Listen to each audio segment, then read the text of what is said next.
السلام علیکم ویورز، کیسے ہیں آپ سب؟ Welcome to the best novel Be Dard پیار ریٹن بائی ہانیہ کے ایپیسوڈ نمبر 14 سٹارٹ کرتے ہیں۔ ارحمہ دونوں ہاتھوں سے میکسی اٹھائے اپنی رانجھ سی گردن کو اٹھا کر مسکراتی آنکھوں سے پورے فارم ہاؤس کا چکر لگاتی فارم ہاؤس دیکھ رہی تھی۔ ارے کہاں یار، سالی ہاتھ تک نہیں لگانے دے رہی، ورنہ بہت دل تھا کہ مال سپلائی کرنے سے پہلے بہتی گنگا میں خود بھی ہاتھ دھو لیا جائے۔ وہ گھومتے ہوئے فارم ہاؤس کی پچھلی طرف نکل آئی تھی۔ جب ایک کمرے کے آگے سے گزرتے اس رسلان کی آواز سنائی دی۔ وہ ٹھٹک کر رک گئی، پر وہ اس کی باتوں کا مفہوم سمجھنے سے قاصر تھی۔ اس کا دل شدت سے کچھ غلط ہونے کا سگنل دے رہا تھا۔ اس غرض سے وہ دھڑکتے دل سے دیوار کی اوٹ میں ہو کر اس کی باتیں سننے لگی۔ ارے یار، فکر ہی مت کرو اس چیز کی، تو مال بڑا ٹائٹ ہے۔ ایویں تو اتنے مہینے ضائع کیے میں نے اس پر۔ نہ کچھ نہیں جانتی وہ۔ جتنا وہ اس چیز سے بے خبر رہے گی، اتنا اس کے چہرے پر فریشنس رہے گی، اور اسی چیز کے تو دام وصول کرنے ہیں ہم نے، ورنہ تو رو رو کر اس نے اپنا حشر کر لینا ہے۔ اس لیے تو میں خود کنویں کے پاس آ کر ابھی بھی پیاسا بیٹھا ہوں۔ ہاں، نہیں یار، اسے نکاح کا بول کر تیار کروایا ہے۔ اس کے خیال میں بھی نکاح اور گواہان آ رہے ہیں۔ بس جیسے ہی ڈیلرز پہنچتے ہیں میری تو سردردی ختم۔ ہمیں ہمارا مال ملے، بس جلد از جلد۔ پچھلی سب ڈیلز کے مقابلے میں اس بار دام دگنے لگے ہیں۔ وہ بھی تو سالی کی نیم برہنہ تصویریں دیکھ کر ہی پاگل ہو گیا تھا، اس لیے وہ مانگی رقم دینے کو تیار ہو گیا۔ بے ساختہ گرنے سے بچنے کے لیے رحمہ نے دیوار کا سہارا لیا۔ اس کی آنکھوں کے سامنے اندھیرا چھانے لگا تھا، چہرے کا رنگ لٹے کی مانند سفید ہو گیا تھا۔ دھوکہ؟ اتنا بڑا دھوکہ؟ یہ اس کی محبت کا کون سا چہرہ تھا؟ کیا کروں اب؟ بصارت دھندلانے لگی تھی، جسم کپ کپانے لگا تھا۔ یار، اب میں تیری گنہگار بندی، مدد فرما دے میرے مالک، مجھے یوں پستی میں گرنے سے بچا لے۔ ضرورت کے وقت اسے اب جا کر خدا یاد آیا تھا۔ ارحمہ بوکھلائی ہوئی ادھر ادھر دیکھ رہی تھی جب نادستگی میں وہ پیچھے پڑے ٹیبل سے ٹکرائی اور اس کے اوپر پڑا کرسٹل کا گلدان زمین بوس ہو گیا۔ کھٹکے کی آواز پر ارحمہ کی روح تک فنا ہو گئی۔ میں بعد میں بات کرتا ہوں۔ آواز سن کر ارسلان بھی فون بند کرتا۔ ارسلان بھی چیختی سی تیزی سے کمرے سے باہر آیا۔ بھائی، میں آپ کو بتا رہی ہوں، اس شخص کی ہمت کیسے ہوئی مجھے اپنے گھر سے دھکے دے کر نکالنے کی۔ آپ آج اس کی بہن کو طلاق بھیجیں، تب جا کر اس کی عقل ٹھکانے آئے گی۔ اس نے سمجھ کر رکھا ہے مجھے۔ میں ورتا ہوں، ورتا عالم، کوئی گری پڑی لڑکی نہیں جس سے وہ ایسا سلوک کرے گا۔ ورتا مصطفیٰ کے کمرے میں موجود غصے سے کھولتی ہوئی مرتضیٰ کے سامنے اپنا غصہ اگل رہی تھی، جبکہ مرتضیٰ کھڑکی کے پاس کھڑا پرسوچ نگاہیں بائلان میں ٹکائے سگار پی رہا تھا۔ آپ ابھی وکیل کو فون کریں، اس سے طلاق کے پیپرز تیار کرنے کو بولیں۔ وردہ نے اس کی بازو پکڑ کر اسے اپنی طرف متوجہ کرنا چاہا۔ یہ کیا بےہودگی ہے وردہ؟ مرتضیٰ نے ایک جھٹکے سے اپنا بازو وردہ کی گرفت سے آزاد کروایا۔ بھائی، وہ ساکت سی نظروں سے مرتضیٰ کو دیکھ رہی تھی کہ آپ بھابھی کو طلاق نہیں بھیجیں گی؟ وہ بے یقینی سے اس کی طرف دیکھتی ہوئی پوچھنے لگی۔ ہرگز نہیں۔ چند سے وردہ کے اندر کچھ ٹوٹا تھا۔ بھائی، مصطفیٰ نے میرے ساتھ اتنا برا کیا، اپنے گھر سے دھکے دے کر باہر نکال دیا۔ اس کے باوجود بھی وہ بے بسی سے نم آنکھوں سے محض استفسار کر رہی تھی۔ ہاں، اس کے باوجود بھی۔ آنسو پلکوں کی باڑ پھلانگ کر بہہ نکلے تھے، کیونکہ دنیا صرف مصطفیٰ پر ہی ختم نہیں ہو جاتی۔ جانتی ہوں کہ دنیا صرف مصطفیٰ پر ہی ختم نہیں ہوتی، پر اسے اس کے کی سزا ملنی چاہیے۔ وہ ہذیانی انداز میں چیخی تھی، اور اسے سزا صرف اسی صورت میں ملے گی جب وہ اپنی بہن کی اجڑی زندگی دیکھے گا۔ نہیں دے سکتا میں اسے طلاق۔ اس سے پہلے کہ وردہ اپنی بات مکمل کرتی، مرتضیٰ اس کی بات کاٹتا ہوا بولا۔ کیوں؟ کیونکہ میں جانتے بوجھتے اپنے پیروں پر کلہاڑی نہیں مار سکتا۔ ابھی بھی وردہ کے چیخنے چلانے کا کوئی اثر نہیں ہو رہا تھا۔ مطلب؟ وہ الجھی۔ سارا کاروبار اس وقت ٹھس ہو چکا ہے۔ میرا بال اس وقت قرض میں ڈوبا ہے۔ ایسے میں تم جو اس وقت یہاں ٹھاٹھ سے رہ رہی ہو نا، تو اس لیے کہ ابھی تم اسی کی بیٹے کی دولت پر عیش کر رہی ہو۔ مصطفیٰ اپنی آدھی پراپرٹی اس کے نام لکھوا چکا ہے، اسی کا بزنس ابھی میں سنبھال کر بیٹھا ہوں۔ باقی رات تمہاری شادی کا تو وہ مسئلہ بھی میں سلجھا چکا ہوں۔ اس جمعہ کو تمہارا نکاح ہے عدنان کے ساتھ۔ کیا؟ وہ عدنان ملک ایک نمبر کا گھٹیا اور ٹھڑکی انسان، وردہ شوق کی کیفیت میں بولی۔ بہت بڑا صنعت کار ہے وہ، ابھی کل ہی اس کی بدولت ایک بڑا پروجیکٹ ملا ہے مجھے۔ اوہ، تو اب آپ مجھے بھی اپنے فائدے کے لیے استعمال کرنا چاہتے ہیں، پر یاد رکھیے گا کہ میں ایسا کبھی نہیں ہونے دوں گی۔ وہ بھی پری تو اٹھی تھی۔ تمہارے تو اچھے بھی ایسا ہونے دیں گے۔ وہ ایک ٹوکر سے اپنے سامنے پڑی کرسی کو دور پھینکتا اس کی طرف بڑھا تھا۔ نکاح تو تمہارا وہی ہوگا اور اسی جمعے کو ہوگا۔ دیکھتا ہوں کیسے نہیں کرو گی تم۔ وہ اس کی بازو کو زور سے دبوچے آنکھیں اس کی آنکھوں میں گاڑے پھنکار رہا تھا۔ بہت آزادی دے دی میں نے تمہیں جو تم اب سر کے بالوں کو آ رہی ہو، ورنہ یہاں تو لڑکیوں کو زندہ درگور کر دیا جاتا ہے اور کوئی پوچھنے والا نہیں ہوتا۔ وہ اسے اب اپنے قبیلے کے اصول و قانون بتا رہا تھا اور بڑھتا اس کی روح ہر پل فنا ہوتی جا رہی تھی۔ زندگی میں شاید پہلی بار وہ وقت پر پہنچا تھا۔ براؤن پینٹ کوٹ میں ملبوس وجیز شاہان کی آج چھپی نہ ڈالی تھی۔ وہ شاید زندگی میں پہلی بار کسی معاملے کو لے کر سنجیدہ ہوا تھا۔ وہ احد کے کہنے پر یہاں آ تو گیا تھا، پر اسے اپنے کسی مام میں چاچے پر یقین نہیں تھا۔ جب باپ نے ہی ایسا سلوک کیا تھا تو پھر کسی دوسرے پر یقین کرنے کی تو کوئی تکی نہیں بنتی تھی۔ مجھے مسٹر احد سے ملنا ہے، ان کا کیبن کہاں ہے؟ وہ ریسیپشن پر جا کر ایک طرحدار سے ریسیپشنسٹ سے مخاطب ہوا۔ وہ لڑکی اپنے سامنے اس قدر خوبصورت مرد کو دیکھ کر اپنا پورا مکالمہ مسمرائشی سے دیکھی جا رہی تھی۔ مس، میرا معائنہ بعد میں کیجیے گا، کائنڈلی پہلے مجھے گائیڈ کر دیں۔ وہ اچھا خاصا جھنجھلا گیا تھا۔ شاہان کے غصے سے باور کروانے پر وہ لڑکی بوکھلا کر ہوش میں آئی۔ آپ کے پاس اپائنٹمنٹ ہے کیا سر؟ اب کی بار وہ سنبھل کر پیشہ ورانہ انداز میں استفسار کرنے لگی۔ اپائنٹمنٹ؟ جی نہیں، میرے پاس کوئی اپائنٹمنٹ نہیں۔ وہ جتنے حیرت زدہ ہوتا کم تھا، بھلا احد سے ملنے کے لیے بھی اپائنٹمنٹ چاہیے تھی اسے؟ پھر تو سر آپ آج ان سے نہیں مل سکتے، میں ایک کام کرتی ہوں، آج آپ کو اپائنٹمنٹ دے دیتی ہوں، کل آپ ان سے مل لیں۔ شاباش ہے بیٹا احد، صحیح ٹھاٹھ سے رہ رہے ہو تم تو۔ ریسیپشنسٹ کی بات سن کر وہ دل ہی دل میں احد کو گالیوں سے نوازنے لگا۔ شاہان نے فون جیب سے نکال کر احد کا نمبر ملایا اور فون کان سے لگایا۔ دوسری طرف سے پہلی ہی بیل پر کال ریسیو کر لی گئی۔ گدھے، الو کے پٹھے کمینے، تو مجھے یہاں بلوا کر اپنے ریسیپشنسٹ کے سامنے ہاتھوں ذلیل کروا رہا ہے، تیری تو۔ وہ وہیں ریسیپشنسٹ کے سامنے بنا کوئی اس کی بات سنے سے سنا رہا تھا۔ ریسیپشنسٹ کے سامنے احد سے اس طرح بات کرنے سے ریسیپشنسٹ کے ہاتھوں سے طوطے اڑ گئے۔ احد اس کی بات سنتے پا کر اپنے کیبن سے ریسیپشن کی طرف آیا۔ شاہان کے پاس پہنچ کر وہ اپنا فون کان سے ہٹا کر بند کر کے اسے جیب میں ڈالتا اس کی طرف بڑھا۔ شاہان نے اسے خونخوار نظروں سے دیکھا۔ سوری یار، میں تمہارا انتظار کر رہا تھا، پر اگر مجھے پتا ہوتا کہ تم بالکل وقت پر پہنچو گے تو میں تمہیں پارکنگ میں ہی مل جاتا، پر مجھے امید تھی کہ تمہیں 9 بجے کا وقت دیا ہے تو تم 11 بجے سے پہلے نہیں پہنچو گے۔ اچھا اب اپنا منہ تو ٹھیک کرو تم۔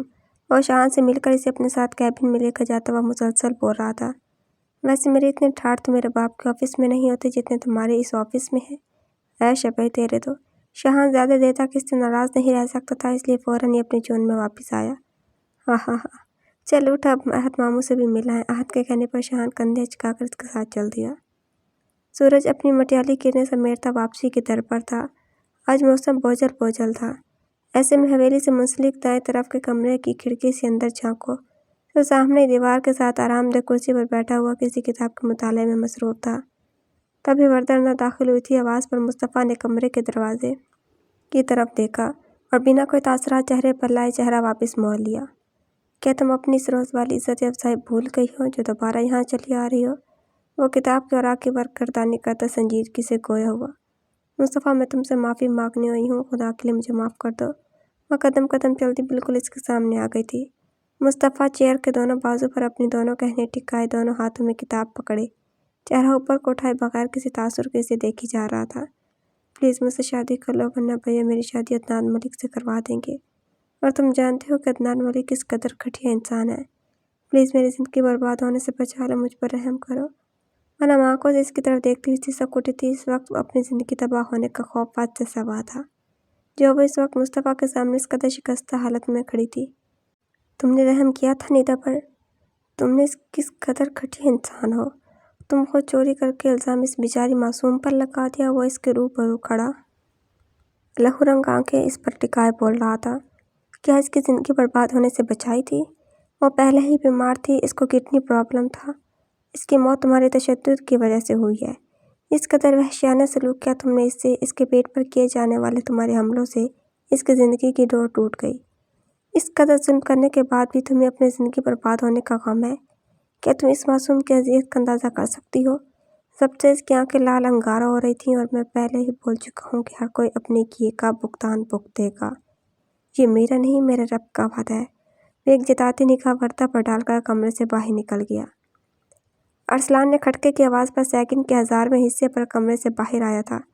باہر آ کر اس نے چاروں طرف نظریں دوڑائی لیکن وہاں کوئی نہ تھا۔ وہ دائیں اور بائیں دونوں سائڈوں پر راہداری کے اختتام تک چکر لگا کر آیا، پر وہاں دور دور تک کوئی نہ تھا۔ ہر طرف سے مطمئن ہو کر ارسلان آگے بڑھ گیا، جبکہ دوسرے کمرے کے دروازے کے پیچھے سانس روک کر کھڑی ارحمہ نے خدا کا شکر ادا کیا۔ وہ گلدان کے ٹوٹنے سے ہی بہت خوفزدہ ہو گئی تھی، اس لیے بنا سوچے سمجھے جو پہلا دروازہ نظر آیا اس میں جا کر چھپ گئی۔ وہ مسلسل یا اللہ یا رحمان کا ورد کر رہی تھی۔ اسے نہیں یاد پڑتا تھا کہ اس نے پہلے کب اتنے دل سے اپنے رب کو پکارا تھا، پر آج وہ دل کی اتھاہ گہرائیوں سے اپنے رب سے رجوع کر رہی تھی۔ اس نے حادث سے سنا تھا کہ سچے دل سے رب کو پکارو تو وہ کیسے نہیں آپ کی پکار سنتا۔ اسے اور کوئی سوچ ہی نہیں رہا تھا۔ وہ مسلسل اپنے رب کو یاد کر رہی تھی، یا اللہ بس ایک بار رسوا ہونے سے بچا لے، دوبارہ کبھی تیری نافرمانی نہیں کروں گی۔ اس کی آنکھیں بار بار نم ہو رہی تھیں، بصارت دھندلا رہی تھی۔ اس کا دماغ تیزی سے کچھ سوچ رہا تھا۔ وہ گیٹ سے باہر نہیں نکل سکتی تھی، ایسے میں وہ ارسلان کی نظروں میں آ جاتی، اور گیٹ پر چوکیدار بھی تھا۔ پھر کیا کرے وہ؟ کچھ سمجھ نہیں آ رہا تھا۔ چلتے چلتے وہ ایک کمرے کے باہر رکی۔ اندر سے کھٹ پٹ کی آوازیں آ رہی تھی۔ اس نے اندر جھانک کر دیکھا، وہ غالباً کچن تھا، اور اسی میں وہی عورت کچھ بنا رہی تھی جو پہلے اس کے لیے جوس لائی تھی۔ اس عورت کی موجودگی سے اسے کوئی ڈھارس ملی تھی۔ کچھ سوچتے ہوئے وہ اندر چلی گئی۔ کوئی چاہیے تمہیں؟ وہ عورت سپاٹ سے لہجے میں بولی۔ خالہ ایک بات پوچھوں، سچ بتائیں گی؟ پوچھو۔ وہ عورت مصروف سے انداز میں پتیلے میں چمچ چلاتے ہوئے بولی۔ کیا مجھ سے پہلے بھی یہاں کوئی لڑکی آئی تھی؟ اس کی جانچتی نظریں اس عورت کے چہرے پر ٹکی تھیں، جو کہ ہر جذبے سے آ رہی تھا۔ ہر ہفتے آتی ہے ایک سے بڑھ کر ایک لڑکی، اور پھر ایسے ہی عربیوں کے ہاتھوں بیچ دی جاتی ہے۔ وہ عورت اب کٹر بورڈ پر تیز تیز ہاتھ چلاتے سبزیاں کاٹ رہی تھی۔ ارحمہ کی آنکھوں کے سامنے اندھیرا چھا گیا تھا۔ اس نے گرنے سے بچنے کے لیے شیلف کا سہارا لیا۔ اس عورت نے جلدی سے آگے بڑھ کر ارحمہ کو پکڑ اور پاس پر ایک کرسی پر بٹھایا۔ خالہ خدا کے لیے میری مدد کریں، مجھے رسوا ہونے سے بچا لیں، مجھے یہاں سے باہر نکلنے کا کوئی طریقہ بتا دیں۔ ارحمہ اس عورت کے دونوں ہاتھ کو جکڑ کر سسک اٹھی۔ دیکھو لڑکی، یہ ڈرامہ بند کرو۔ اگر تم اتنی ہی پارسا ہوتی نا تو اس وقت اس حالت میں یہاں پر موجود نہ ہوتی۔ وہ عورت اس کے نیم برہنہ جسم کی طرف اشارہ کرتی بولی۔ ارحمہ اس وقت شرم سے پانی پانی ہو رہی تھی کہ بہرحال وہ عورت جو بھی کہہ رہی تھی سچ تھا۔ میں صرف تمہاری اتنی مدد کر سکتی ہوں کہ تمہیں یہاں سے نکلنے کا راستہ بتا دوں، باقی تم نکلنے میں کامیاب ہو پاتی ہو یا نہیں یہ تمہاری قسمت۔ وہ عورت اسے ندامت میں گرا پا کر گویا ہوئی، اور ارحمہ وہ اتنے سے بھی کھل اٹھی تھی۔ جس کمرے میں تم رکی ہو، اس کمرے کے ساتھ والا کمرہ ارسلان صاحب کا ہے۔ اس کمرے کی دیوار گر الماری کے آخری دروازے کو کھولو تو وہاں پر نیچے تہہ خانے کی سیڑھیاں ہیں۔ تہہ خانے کے اختتام پر ایک دروازہ ہے جو کہ باہر سڑک پر کھولتا ہے۔ یہ لوگ لڑکے اسمگلر اسی راستے سے کرتے ہیں۔ اگر خدا نے چاہا تو تم اس راستے سے نکل جاؤ گی۔ الماری کے اس دروازے کی چابی اسی کمرے کے کسی دراز میں موجود ہے۔ تمہارے پاس صرف آدھا گھنٹہ ہے، کیونکہ ٹھیک 4 بجے تمہارے خریدار یہاں پہنچ جائیں گے۔ آہستہ آہستہ وہ عورت اسے سب کچھ سمجھا رہی تھی۔ لفظ خریدار پر ارحمہ کے دل پر ایک گونسا پڑا۔ تو مطلب اگر وہ یہاں سے نکلنے میں کامیاب نہ ہو پائی تو وہ کسی کی زر خرید ہوگی۔ آنکھوں میں ایک بار پھر سے ساون کی جھڑی لگ گئی تھی۔ یہ کیسی محبت تھی جو اسے اس مقام پر لے آئی تھی۔ اس وقت اسے ہادیہ کی ایک ایک بات سچ لگ رہی تھی۔ آپ اپنی ارحمہ کو بچا لیں، پلیز آپ۔ وہ سسکتے ہوئے خود سے ہی مخاطب تھی۔ اس کے پاس وقت کم تھا اور کام زیادہ۔ ایک آخری بار کوشش کر کے دیکھنا چاہتی تھی، کیا پتہ خدا اس کی سن لیتا۔ السلام علیکم۔ احد دروازہ کھول کر شاہان کو لیے احمد ماموں کے کیبن میں داخل ہوا تو شاہان نے احمد ماموں کے روبرو جاتے ہی سلام کیا۔ احمد ایک ٹرانس کی کیفیت میں کھڑے ہوئے تھے۔ وہ یک ٹک شاہان کو دیکھے جا رہے تھے، یہاں تک کہ وہ احد کے ساتھ قدم قدم چلتا بالکل ان کے مقابل آ کر شیشے کی ٹیبل کے اس پار کھڑا ہو گیا۔ احمد صاحب قدم قدم چلتے ہوئے اس کے روبرو جا کر کھڑے ہوئے۔ شاہان نے مسافے کے لیے ان کی طرف ہاتھ بڑھایا، جسے انہوں نے نظر انداز کر کے آگے بڑھ کر اسے گلے سے لگا لیا۔ اپنائیت کے اس قدر مظاہرے پر شاہان ساکت کھڑا رہ گیا۔ اس قدر محبت تو اسے کبھی اس کا باپ بھی نہ دے پایا تھا۔ کیسے ہو بیٹا؟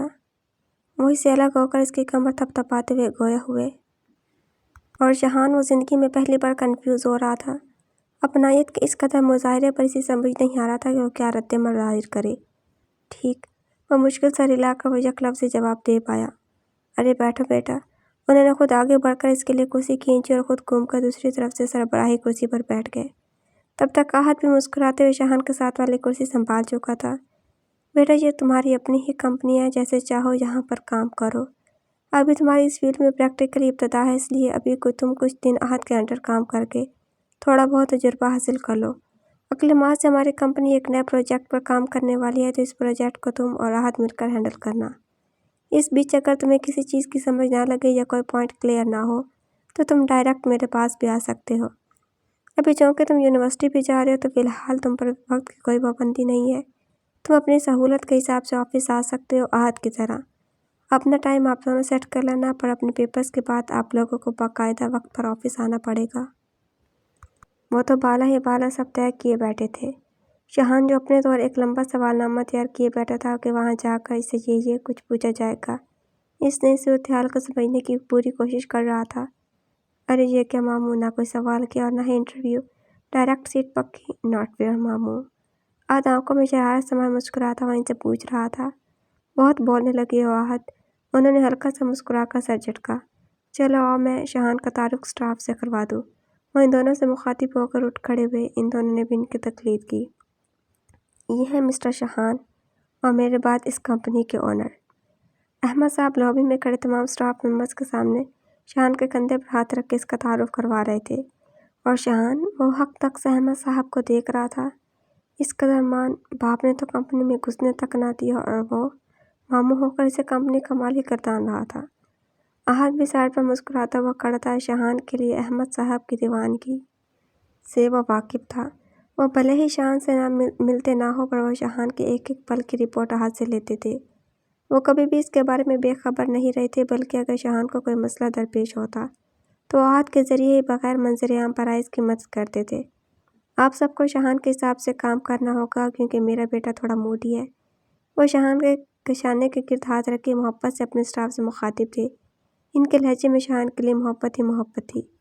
امید ہے کہ آپ سب مجھے شکایت کا موقع نہیں دیں گے۔ وہ اسٹاف سے بات کر کے شاہان کا کندھا تھپتھپا کر واپس اپنے کیبن میں چلے گئے۔ شاہان اس وقت اپنی ہی فیلنگ سمجھنے سے قاصر تھا۔ ارحمہ بڑی ہمت کر کے چور نظروں سے چاروں طرف دیکھتے ہوئے ارسلان کے کمرے کی طرف بڑھ رہی تھی۔ ارسلان کمرے میں نہیں تھا، اس طرف سے اسے اطمینان تھا، کیونکہ ابھی اسے باہر نکلتے دیکھ چکی تھی۔ اب وہ باہر کتنی دیر کے لیے گیا تھا وہ یہ نہیں جانتی تھی، تھا تو یہ ایک بہت ہی رسکی کام، پر اب اسے کیے بنا کوئی چارہ بھی نہ تھا۔ دل الگ 120 کی رفتار سے دھڑک رہا تھا کہ اگر پکڑی گئی تو ارسلان اس کا کیا حشر کرے گا۔ خدا کا نام لے کر اس نے دروازے کا ہینڈل گھمایا۔ سر شکر کہ دروازہ لاک نہیں تھا، چرر کی آواز سے دروازہ کھلتا چلا گیا۔ اس کے ہاتھ بری طرح کپکپا رہے تھے، جس پر الگ لرزہ آ رہا تھا۔ تھوک نکل کر اس نے زبان پر خشک پڑتی لبوں پر پھیری اور ایک چور نظر پھر سے ارد گرد ڈالی، اور جلدی سے دروازہ بند کر کے اندر آ گئی۔ اسے سمجھ نہیں آ رہی تھی کہ چابی تلاش کرنا کہاں سے شروع کرے۔ بار بار وہ دھڑکتے دل کے ساتھ دیوار پر لٹکتی گھڑی کی طرف دیکھ رہی تھی۔ جلدی سے اس نے کمرے کے ایک سرے سے چابی تلاشنی شروع کی۔ سب سے پہلے بیڈ کے سائڈ ٹیبل کے دراز شروع کیے۔ بوکھلاہٹ میں اس کے ہاتھ سے چیزیں چھوٹتی جا رہی تھیں۔ اے سی کی کولنگ کے باوجود اس کے ماتھے پر پسینے کے ننھے ننھے قطرے نمودار ہو رہے تھے۔ ایک کے بعد دوسرا اور پھر دوسرے کے بعد تیسرا دراز پہ دیکھ لینے کے بعد اس پر جھنجھلاہٹ سوار ہونے لگی۔ یا اللہ مدد کر دے میرے مالک، اس کا ننھا سا دل کپکپا رہا تھا۔ اب وہ باری باری کبڈ کی تینوں سائڈ چیک کرنے لگی۔ اس کے تینوں پٹ بغیر تالے کے کھلے تھے سوائے چوتھے پٹ کے۔ وہ پٹ لاک تھا، وہی دروازہ نیچے تہہ خانے میں جاتا تھا۔ وہ اب کمرے کے پیچھے پیچھ ایک ہاتھ کمر پر رکھے دوسرے ہاتھ کو سر پر رکھے ہونٹ چباتی ہوئے کمرے کا طائرانہ جائزہ لے رہی تھی۔ چابی اگر اسی کمرے میں موجود ہے تو پھر کہاں ہو سکتی ہے؟ وہ اب ایک ایک چیز پر غور کر رہی تھی، کیونکہ یہ تو طے تھا کہ یہاں سے فرار کا یہی راستہ ہے۔ کچھ سوچ کر اس نے بیڈ کا سارا میٹرس ایک جھٹکے سے اٹھا دیا، پر نیچے کچھ بھی نہ تھا۔ انتہائی مایوسی کے عالم اس نے وہ میٹرس واپس بیڈ پر سیٹ کیا۔ ایک سائز سے وہ میٹرس سیٹ کرنے والی تھی کہ اسے وہاں بیڈ کی پائنتی کی جانب ایک چھوٹا سا چوکور دراز بنائے دکھائی دیا۔ ارحمہ نے جلدی سے دراز کھولا۔ باہر سے کوئی کمرے کی جانب آ رہا تھا۔ قدموں کی آواز قریب سے قریب تر ہوتی جا رہی تھی۔ ارحمہ کا دل دھک سے رہ گیا۔ اس نے ہڑبڑا کر دروازے کی جانب دیکھا اور اتنی ہی تیزی سے واپس دراز کی جانب۔ دراز میں سامنے ہی وہ چابی پڑی تھی، نیلے رنگ کے مور پنکھ کی رنگ میں موجود، بالکل ویسی ہی جیسی اس کی نشانی صورت نے بتائی تھی۔ ارحمہ نے چیل کسی تیزی سے وہ چابی اٹھائی اور میٹرس درست کر کے کھڑی ہوئی۔ ارادہ اب کہیں چھپنے کا تھا، لیکن عین اسی وقت دروازہ کلک کی آواز سے کھلا۔ ارحمہ اچھل کر پلٹی، بوکھلاہٹ میں چابی اس کے ہاتھ سے چھوٹ کر دروازے کے سامنے جا گری۔ تبھی ارسلان دروازے میں نمودار ہوا۔